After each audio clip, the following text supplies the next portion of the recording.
Walk your feet to the front of the yoga mat and take your feet about outer hip width apart. Soften your knees just a little bit and take your hands to your outer shins. Let's get acquainted again with these muscles that we call the abductors, abductors, the muscles of the outer hips. Okay, these are muscles that we need to strengthen and also improve health. So we'll take our hands to the outer shins and brace inward. So with your hands, push inward. With your heels, the backs of your legs, push outward into your hands. As a result, it should feel like the back of your buttock starts to broaden. Think of that being like the lotus flower opening up. What an image there. So the idea is you'll feel like your pelvis gets wider as you push the backs of the heels apart. And that's because the two sides of your ilium are being pulled in the back there away from the sacrum.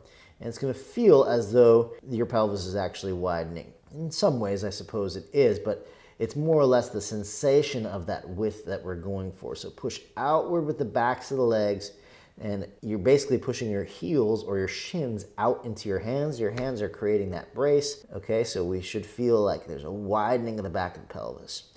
Hands on the front thigh, inhale. Now as you exhale, posterior tilt. So scoop your tail, keeping the tailbone tucked underneath, pubic bone up, back pelvis closes, make sure it's not opening, and straighten the back leg. Now press down through your right heel, activating your right glute muscles. These muscles really need to get strong because they're the muscles that will help us to externally rotate our hip joints. They are the external rotators of the hips. So we scoop our tail and press down through the outer heel, even roll the knees slightly out to the right to really accentuate the activation of our external rotators. So knee rolls to the right, press down through the outer heel, spinning the thigh bone out to the side, posterior tilt. That's really getting your glute muscles. Keep the glutes fired up, round the back, take the hands in front like you're holding a big ball. Create space by pulling your ribs back, press down through the outer heel. One more full breath in and out. Open up, warrior two. Let's take our right hand to the outer right knee. Bend the right knee so it comes up over the heel, and then take your hand to the outer right knee and press the knee out to the right. Again, you should feel your right glute muscles engage, the outer hip muscles engage as a result of pressing the knee out. However, caveat here, a lot of people when they press the knee out, because the adductor is attached to the pelvis, the back hip rotates like this, okay, which is not going to engage your right glutes. Bring your pelvis so it faces to the side of the yoga mat like this. And at the same time that your pelvis faces to the side of the yoga mat, press the knee out to the side, and that should really get your right glutes and buttocks activated. Press down through the heel and out through the knee, right buttocks, arms out to the sides, warming up these hip muscles. Exhale, side angle preparation, forearm to the thigh, hand to pelvis, and sway the pelvis back. So more or less your two hip bones, right and left, face to the side, but you'll notice your right knee will start to wing in as a result. So let's see if we can adjust that. Two ways you can do this.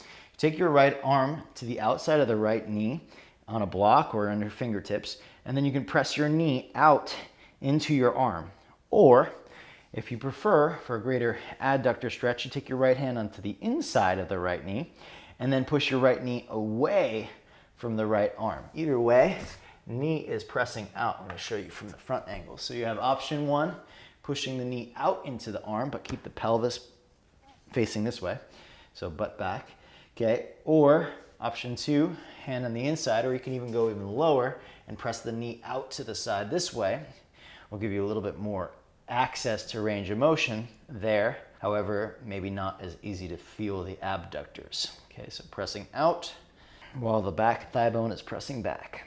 Okay, walk the hands back to the center. Here's what we'll do. Just pivot the back leg so that the back heel is up, but cross the back foot to the right side of the mat and heel toe, right foot to the left. So now our legs are crisscrossed. Wag your tail to the left and walk your hands to the right, and you'll start to feel a stretch through the right outer hip, glutes, hamstrings, IT band. So your tailbone starts to face towards the left as your chest rotates towards the right. If you notice that your front foot really inverts like so, then see if you can start everting it by reaching the big toe mound towards the ground. You heard me talk about everting in the beginning. So when we lifted the outer edge of the foot, same idea, except you can't really lift the, well, some of you can, but it's gonna be very hard to lift the outer edge of the foot. So think about inner edge of the foot pressing towards the ground. That'll be the act of moving towards eversion.